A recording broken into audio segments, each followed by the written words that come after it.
Sallallahu ala sayyidina bil qasimil Mustafa Muhammad wa alihi al-muttaqin al-ma'sumin.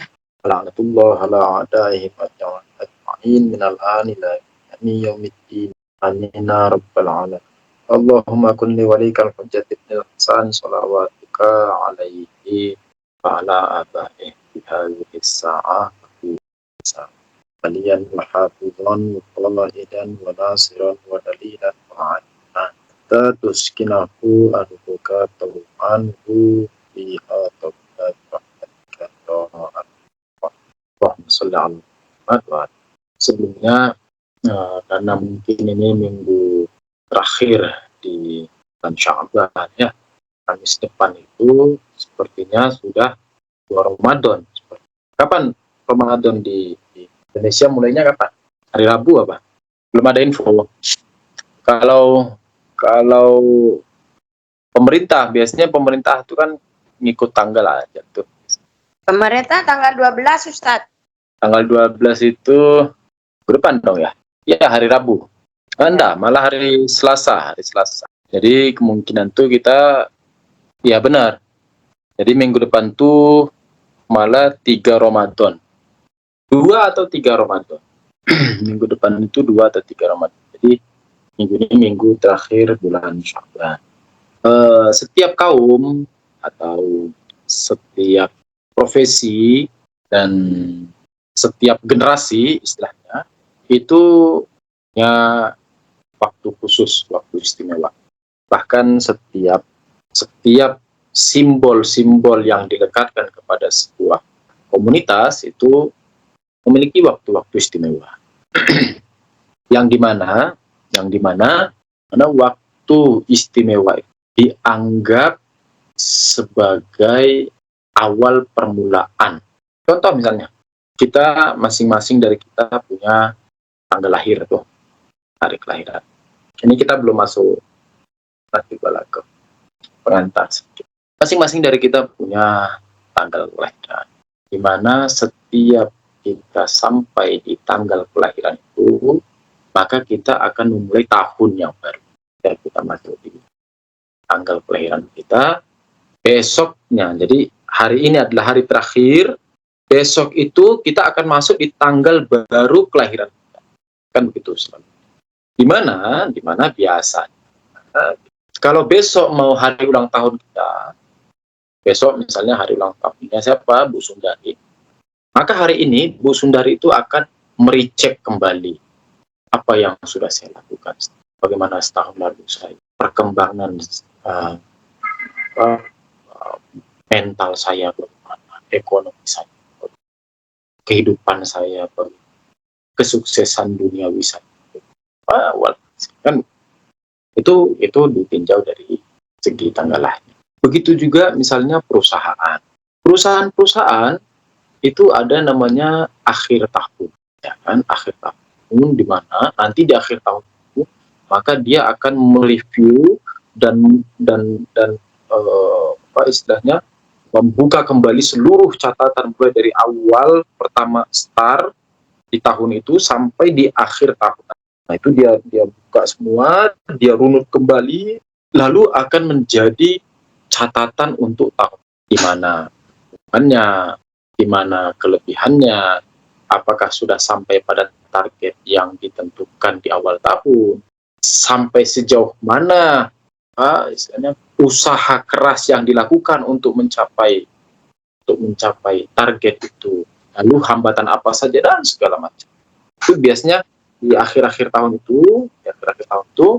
itu akan direview kembali. Kita akan mereview kembali perusahaan ini bagaimana setahunnya dari awal sampai tahun akhir. Begitu juga misalnya dengan usaha. Misalnya kita punya warung, kan juga itu berkaitan dengan urusan pribadi seperti tadi, atau berkaitan dengan urusan dunia seperti buku catatan perusahaan tadi.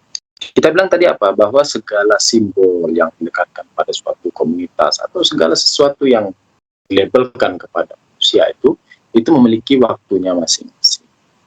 Waktu istimewa. Salah satunya kita bilang setiap kaum itu memiliki waktu istimewa.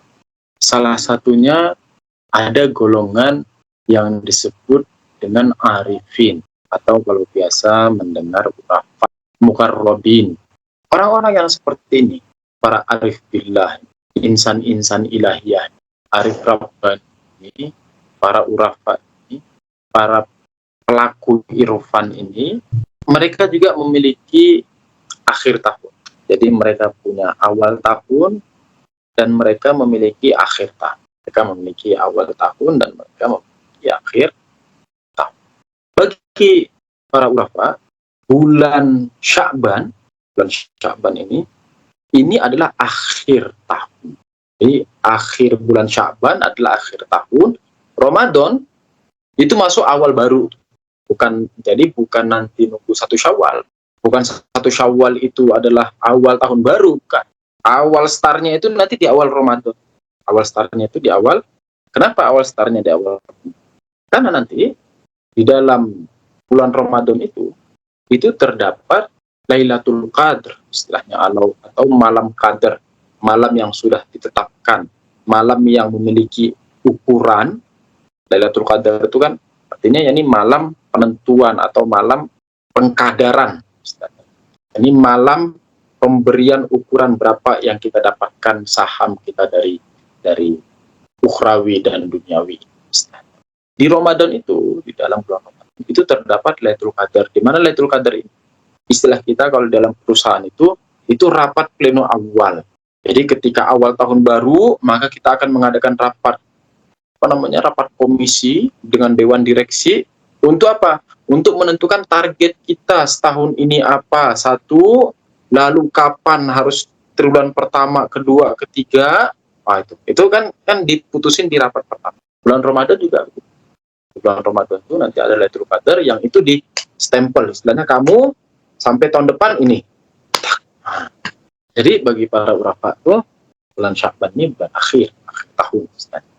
Nah, di akhir tahun, sebagaimana tadi kita bincang di perusahaan, orang yang mau dekat akhir tahun tuh, jadi kita akan melis kembali tuh gimana perjalanan saya dari awal sampai sekarang. Kita juga mestinya melakukan itu, recheck kembali kita selama setahun ini sudah sampai mana, apa yang dilakukan, apa yang tidak dilakukan, marifat kita bertambahkah, berkurangkah, karena iman itu kan syiddatud da'af. Iman itu bukan banyak dan sedikit, bukan.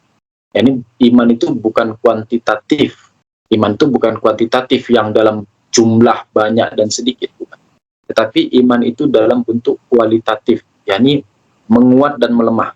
Jadi kita review apakah keimanan kita menguat. Karena di dalam penantian masa kegaiban Imam Zaman Ajatullah ini tidak sedikit orang yang dikarenakan lelah dalam penantian lalu akhirnya mengingkari. Semoga kita semua terhindar jauh dari hal-hal dan penanti setia dan pengikut setia teman-teman. Allahumma shalli ala Muhammad. Qala Amirul Mu'minin Ali alaihissalam, inna awlan nas bil anbiya a'lamuhum bima ja'u bih thumma tala inna nas bihi hina ittaba'u dan nabiyyu walladzina amanu al-ayah thumma qala inna waliyya Muhammadin man ata'allaha wa in ba'udat tuh wa inna aduwa muhammadin man asallaha wa arubat arabatuh. Amirul Mukminin Ali alaihissalam di dalam hikmah yang ke-96 menyampaikan sabda berkenaan dengan kedudukan orang yang berilmu satu dan persyaratan ketaatan dua, yang ketiga hubungan antara nasab dan wilayah tiga. Nah, ini penting banget. Jadi ada tiga, sebenarnya banyak ya kalau kita bahas dari riwayat ini banyak banget yang bisa tinjau. Tapi kita zoom, kita fokus di yang kedua tentang makrifat, ketaatan, dan yang ketiga hubungan antara wilayah dan nasab, keturunan, kekeluargaan. Nah, yang pertama, saya terjemahin dulu artinya, baru nanti kita bahas. Qala alaihi salam, amirul mu'minin, salam sabda, inna awlan nasi bil anbiya'i a'lamuhu majabih. Sesungguhnya orang yang paling dekat kepada para nabi adalah orang yang paling berilmu dari mereka. Berilmu terhadap apa? Orang yang paling berilmu terhadap ajaran-ajaran yang dibawa oleh para nabi tersebut. Summa tala, lalu Imam alaihi salam melanjutkan membaca ayat Al-Quran demikian, a'udzubillahi inna awlan nasi bi Ibrahima lalladzina tabauhu wa hadzal nabiyyu walladzina amanu. Dikatakan sesungguhnya orang, dalam firman Allah Ta'ala surah Al-Imran ayat 68, dikatakan sesungguhnya orang yang paling dekat kepada Ibrahim adalah pasti, itu ada lamnya di situ, lalladzina, yakni penekanan. Istilahnya itu disebut lam muzahlaqah. Ini lam yang bermaksud untuk menekan, fungsinya untuk penekanan takkid. Sesungguhnya, sesungguhnya yang paling dekat, orang yang paling dekat kepada Ibrahim pasti adalah satu, ada 3 golongan. Satu adalah orang-orang yang mengikuti Ibrahim, pengikutnya Nabi Ibrahim. Tuh. Yang kedua, wahadzan nabi, yakni Nabi Muhammad Shallallahu Alaihi Wasallam. Dia juga adalah orang yang paling dekat kepada Ibrahim. Yang ketiga siapa? Walladzina amanu. Dan juga orang-orang yang beriman kepada Nabi Muhammad SAW. Ini siapa? Ini kita. Ini orang-orang muslimin. Jadi kita ini sangat dekat daripada mereka yang mengaku-ngaku dekat. Ini dalil Al-Quran. Ya kan? Summa qala, lalu Amirul Mukminin mengatakan inna waliya Muhammadin man ata'a wa in ba'udat. Dikatakan sesungguhnya sahabat, teman, kekasih Nabi Muhammad SAW adalah orang yang mentaati Allah Ta'ala sekalipun kekerabatannya, sekalipun jauh hubungan darahnya. Wa inna aduwa Muhammadin man asallaha wa in qarubat qarabatu. Dan sesungguhnya musuh Nabi Muhammad Sallallahu Alaihi Wasallam adalah orang yang bermaksiat kepada Allah Ta'ala sekalipun dekat kekerabatannya, dekat kekeluargaan, dekat hubungan darahnya dengan bagaimana itu tadi. Kita mau fokus di 3 tinjauan. Kita akan menunjukkan orang. Dikatakan inna aulan nas bil anbiya a'lamuhum bima ja'u. Dikatakan gini, Nabi itu kan mulia. Riwayatnya mengatakan gitu, orang yang paling dekat kepada Nabi adalah orang yang paling berilmu terhadap ajaran Nabi. Dan untuk memahami ini, kita harus lihat dulu. Ini ada 2 hal yang dipersandingkan. Ada 2 hal yang mau dilaga. Ada 2 hal yang mau diinteraksikan. Ada 2 hal yang mau diinteraksikan. Yang pertama adalah Nabi. Yang kedua, orang yang dekat dengan Nabi. Ini kan yang mau disandingkan. Yang pertama ada si Nabi itu sendiri, dan yang kedua orang yang paling dekat dengan Nabi. Jadi ada 2. Nah, pertama, yang namanya Nabi tentu mulia. Yang namanya Nabi, kita sudah membahasnya dalam kalam, bahwa yang namanya Nabi, dia harus maksum. Kenapa harus maksum? Karena Nabi itu fungsinya sebagai lutf, yakni sebagai pendekat orang untuk mendekatkan diri kepada Allah Ta'ala dan membuat orang menjauhi kemaksiatan. Kan gitu. Kalau nabinya itu tidak maksum, kalau nabinya itu bisa salah, maka bagaimana dia bisa menuntut kita? Akhirnya kan pengutusan nabi itu menjadi sia-sia. Kan gitu. Ini kaidah-kaidah yang kita sudah bahas dalam ilmu kalam. Jadi Nabi itu harus maksum. Karena Nabi itu maksum, fungsinya Nabi buat apa? Fungsinya Nabi itu untuk mengajak kita, menuntun kita, memegangi tangan kita, mengarahkan kita kepada jalan keselamatan, membawa kita, menggiring kita menuju pintu kesempurnaan, menaiki tangga-tangga kesempurnaan, menuju hak ta'ala. Kan begitu perjalanannya. Inna lillahi wa inna ilaihi raji'un. Kan begitu selalu. Makanya dikatakan perjalanan siklus tauhid ini, tanya kalau di dalam bahasa kan siklus tauhid ini dia siklusnya siklus daur, yakni siklus melingkar seperti cincin. Makanya khusus ada kitab Ibnu Arabi namanya Fususul Hikam. Fas itu ring cincin. Ring cincin itu kan bulat gini. Jadi melingkar gini dari atas ke bawah, atas. 4 perjalanan asfar arba'ah kan juga dari makhluk jalan menuju Tuhan, jalan Tuhan sama Tuhan, dari Tuhan kembali makhluk, dari makhluk membawa makhluk menuju kembali ke Tuhan, kan gitu terus atas bawah. Fungsinya Nabi demikian. Di Nabi membawa kita menuju kesempurnaan, menaiki tangga-tangga kesempurnaan ini hingga sempurnanya hujjah. Ini setiap nabi itu dia harus berupaya semaksimal mungkin untuk menyampaikan ajaran Allah Ta'ala, menyampaikan ajaran tauhid ini sehingga benar-benar sampai kepada masyarakat, kepada manusia, di mana manusia itu mendengar tentang ajaran tauhid ini, ajaran Tuhan ini, kebenaran ini, lalu menerimanya. Nah, nanti apakah dia menerima bahwa binikmah atau dia menolak, falahul jahannam, fa'alaihil jahannam.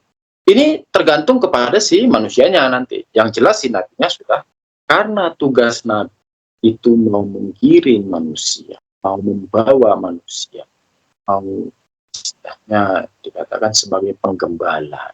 Ya. Para nabi ini penggembala, membawa manusia, menggiringnya menuju pintu kesempurnaan, jalan keselamatan, siratal mustaqim, jalan yang lurus. Tentunya orang dekat dengan Nabi adalah orang yang paling mengetahui isi kandungan dan ajaran yang dibawa Nabi tersebut. Saya ulangi. Seorang Nabi tadi yang fungsinya itu mau membawa, mau menggiring kita menuju jalan keselamatan, kesempurnaan, dengan tugas yang sebesar ini, membawa ajaran-ajaran tauhid, ajaran ilahiyah, ajaran hakikat kebenaran ini. Maka orang yang paling dekat dengan Nabi adalah orang yang paling memahami ajaran yang disampaikan ini. Bukanlah orang yang paling kaya. Kenapa? Karena Nabi datang bukan untuk kekayaan. Kalau tadi diutusnya Nabi ke dunia untuk kekayaan, maka tentu orang yang paling dekat dengan Nabi adalah orang-orang kaya. Logikanya kan. Atau sebaliknya, kalau Nabi diutus ke dunia, misalnya untuk apa? Untuk yang paling hebat dalam perang, maka orang yang paling dekat dengan Nabi adalah para kesatria-kesatria. Atau misalnya, kalau Nabi diutus ke dunia untuk menguasai seluruh daerah-daerah sebagai pemimpin, maka orang yang paling dekat dengan Nabi adalah para penguasa-penguasa. Tetapi para nabi tidak diutus untuk hal itu. Para nabi alaihi wassalam diutus untuk menyampaikan tauhid. Para nabi diutus untuk menyelamatkan umat manusia. Mereka ini adalah lutfun ilahun. Mereka ini adalah rahmat Tuhan yang diberikan kepada kita. Para nabi ini adalah rahmat Tuhan yang diberikan kepada manusia. Sehingga dengan nabi ini kita bisa mengenali kebenaran, lalu bisa mengikutinya, lalu kita bisa sampai pada jalan kebenaran. Terhindar dari jalan kesesatan. Nabi datang untuk menyampaikan ajaran ilahiyah. Karena Nabi datang untuk menyampaikan ajaran ilahiyah, mengajarkan ketauhidan, maka orang yang paling dekat dengan Nabi adalah orang yang paling memahami ketauhidan. Orang yang paling dekat dengan Nabi adalah orang yang paling memahami tentang ajaran Tuhan. Logikanya kan, kita bisa memahami dalam ayat yang lain, kan, sesungguhnya orang yang paling takut kepada Allah dari hamba-hambanya adalah para ulama. Innama yakhshallaha min ibadihi al-ulama. Dikatakan sesungguhnya yang takut kepada Allah dari hamba-hambanya itu hanyalah para ulama.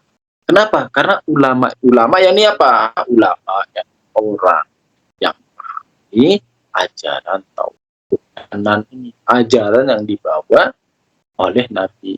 Kenapa? Karena mereka tahu konsekuensi. Mereka tahu ini kalau saya salah nyampaikan ke masyarakat, maka yang dipanggang di bara api jahanam itu ya masyarakat tuh istilahnya korban saja. Tapi saya yang harus apa istilahnya menahan dia di bara jahanam. Kalaulah masyarakat dapat 1, saya dapatnya 10 kali siksaan. Maka di satu sisi orang-orang yang berilmu, mereka seperti 2 mata pisau kanan kirinya. Yani apa?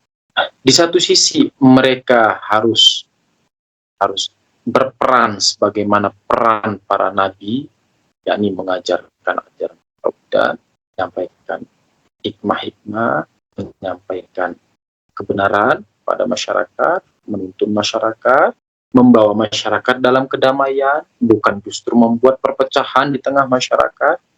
Tugasnya Nabi kan begitu. Nabi Muhammad SAW datang itu membawa perdamaian, akhlakul karimah kan begitu. Maka ulama juga harus.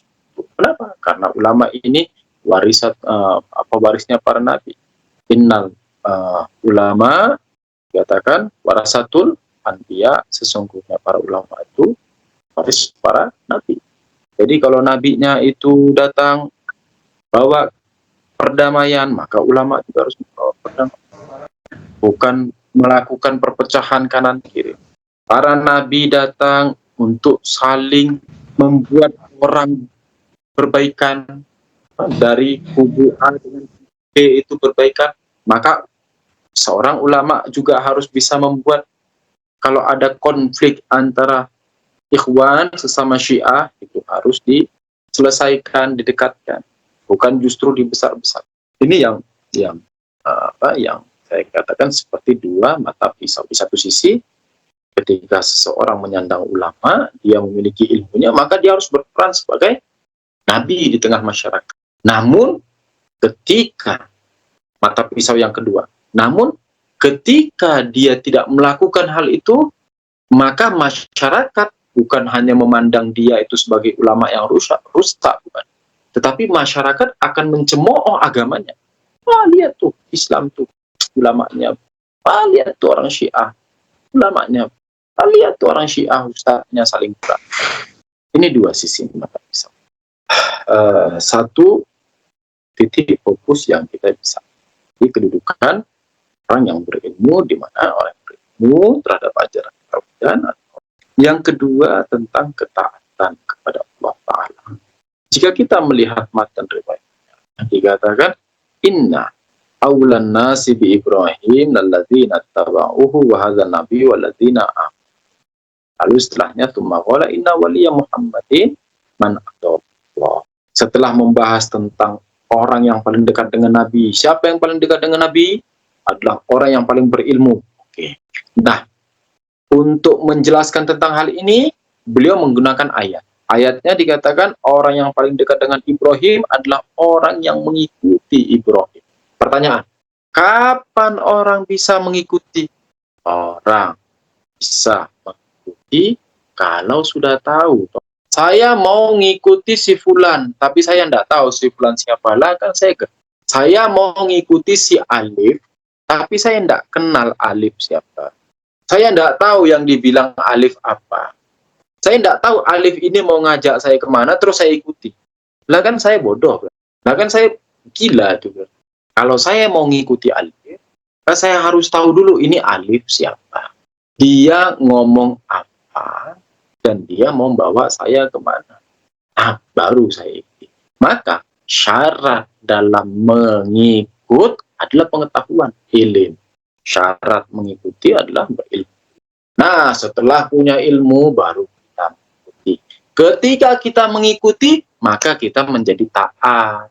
Ketika kita mengikuti, maka kita menjadi taat. Dikatakan sesungguhnya yang mencintai sahabat-sahabat dan kekasih-kekasih Muhammad itu adalah orang-orang yang mentaati Allah Ta'ala. Kapan orang mentaati Allah Ta'ala? Ketika dia sudah punya ilmunya tadi itu. Ilmu ketauhidan. Dan karena dia sudah memiliki ilmu ketauhidan, maka dia akan mengikuti ajaran-ajaran Nabi. Ketika mengikuti ajaran Nabi, maka taatlah dia kepada Allah Ta'ala. Ini fokus yang ketiga. Lalu fokus yang ketiga. Fokus yang ketiga, saya membahasnya sedikit global. Saya membahasnya secara ringkas saja karena waktu juga tidak terlalu. Bahasan tentang hubungan interaksi antara nasab dan wilayah. Ketika kita diperhadapkan dengan buah nasab, yakni keturunan. Nasab, yakni keturunan, dan ada wilayah. Wilayah, yakni otoritas keimanan. Otoritas keimanan. Kita memiliki sejarah-sejarah, memiliki kisah-kisah di mana para nabi yang keturunannya misalnya justru dari golongan orang-orang kafir. Kita punya Nabi Nuh alaihissalam. Kita juga punya contoh dari Nabi Lut yang keluarganya dari kelompok menentang tauhid sama dengan bangsa kaum Sodom dan nabi-nabi yang lain. Dan kita juga memiliki kisah, riwayat, peristiwa, kejadian di mana ada orang-orang yang dia tidak memiliki kekerabatan dengan Nabi, tetapi dia termasuk orang yang selalu hadir di mana saja Nabi berada dan menjadi orang yang sangat mengikuti dan mentaati Nabi. Contoh misalnya, kita memiliki sosok seperti Salman Al-Farsi. Salman Farsi ini dia bukan dari keluarga Nabi, tetapi salah satu kalimat yang keluar dari para maksumin alaihissalam dikatakan apa? Salman minna ahlal bait. Salman itu dari golongan kami. Secara keturunan dia bukan keluarga Nabi, tapi secara wilayah dia adalah dari golongan. Ada nasab yakni keturunan, dan ada wilayah. Yang tentunya jika kita memilih mana yang lebih utama, keturunankah atau wilayahkah, maka kita akan mengatakan wilayah itu jauh lebih penting bagi kita daripada keturunan. Orang ketika dia memiliki interaksi secara keturunan, maka belum tentu dia selamat dalam wilayah. Tetapi orang yang selamat dalam wilayah, sekalipun dia bukanlah keturunan, ini tidak ada urusan. Kenapa? Karena yang di hadapan Tuhan itu bukan tentang keturunan, bukan tentang apakah kamu anak Nabi atau bukan, kamu cucu Nabi atau bukan. Kemuliaan di hadapan Tuhan adalah ketakwaan. Siapa yang paling mulia di hadapan Tuhan? Maka orang-orang yang bertakwa yang paling mulia, bukan yang paling dekat. Siapa yang paling mulia di hadapan Tuhan? yakni yang paling dekat hubungan kekeluarganya dengan Nabi. Tapi yang paling bertakwa. Dikatakan sesungguhnya sahabat Nabi, teman Nabi itu adalah man atau Allah, adalah orang-orang yang mentaati Tuhan. yakni apa? yakni yang memiliki wilayah, Wa in ba'udat luhmatu, sekalipun kekerabatannya jauh, sekalipun tidak ada hubungan darah dengan Nabi. Seperti siapa? Seperti Salman Farsi, seperti antum semua ini. Tidak ada hubungan darah dengan Nabi, tetapi kecintaannya kepada Nabi dan Ahlul Baitnya begitu besar. Nah, ini yang disebut dengan sahabat atau para penolong dan pengikut Nabi. Sallallahu alaihi wasallam. Dan sebaliknya, kan di mana ada kekasih, maka perbandingannya adalah di situ ada musuh. Tidak bisa kekasih aja terus tidak ada musuh. Tidak bisa. Ini kalau kita suka sesuatu, kita pasti akan membenci sesuatu. Ini apa ya? Ini tidak. Kalau kita suka A, maka kita tidak bisa juga mengatakan, oh saya kalau gitu saya menyukai yang selain A. Itu tidak bisa. Ini kalau kamu sudah menyukai A, berarti artinya kamu tidak menyukai selain A. Ini bukan suka perasaan. Ini kata wilayah berbeda. Ini bukan kayak, misalnya orang bilang, oh saya bisa kok, saya suka bakso, tapi saya juga suka empek-empek, dan saya juga suka pecel. Bukan, ini bukan urusan suka makan, suka perasaan, bukan. Ini urusan wilayah. Antara wilayah, dominasi wilayah, otoritas, dan permusuhan. Nah, ini dua hal yang kontradiktif. Antara ada dan tiada. Ini nggak ada di tengah-tengah. Ada dan tiada, itu nggak ada di tengah-tengah, sehingga kita akan memilih, oh saya bisa ini, bisa ini. Dan kamu pilih satu, kamu pilih yang ini atau yang itu. Wilayah dan permusuhan, dominasi dan permusuhan, ini dua hal yang kontradiktif, yang kamu harus memilih salah satu di antara keduanya. Tidak bisa tidak memilih keduanya, dan tidak bisa juga memilih keduanya, harus salah satu. Jadi tidak bisa dua-duanya tidak dipilih, tidak bisa juga memilih dua. Dikatakan yang namanya sahabat Nabi itu adalah orang yang taat kepada Allah, sekalipun secara kekeluargaan dia jauh. Artinya apa? Ya ini sekalipun nggak ada nasab, tapi dia memiliki wilayah, inilah sahabat yang. Dan sebaliknya. Dan sesungguhnya musuh Nabi Muhammad SAW adalah orang yang bermaksiat. Standarnya apa? Tetap wilayah, bukan keturunan. Standarnya wilayah. Kalau kamu taat, kamu teman saya. Kalau kamu maksiat, kamu musuh saya. Standarnya wilayah. Dikatakan sesungguhnya musuh Nabi Muhammad SAW, musuhnya adalah orang yang bermaksiat kepada Allah Ta'ala. Wa in qarubat qarabatu. Sekalipun kekerabatan, ini kekeluargaannya itu dekat dengan saya. Kata Imam Ali Salam, sekalipun dia itulah keluarga Nabi, sekalipun dia itu anak cucu keturunan Nabi, tapi kalau dia bermaksiat, itu musuh. Saya kira hari ini cukup sampai di sini. Ya, assalamualaikum warahmatullahi wabarakatuh. Waalaikumsalam warahmatullahi wabarakatuh. Terima kasih Ron.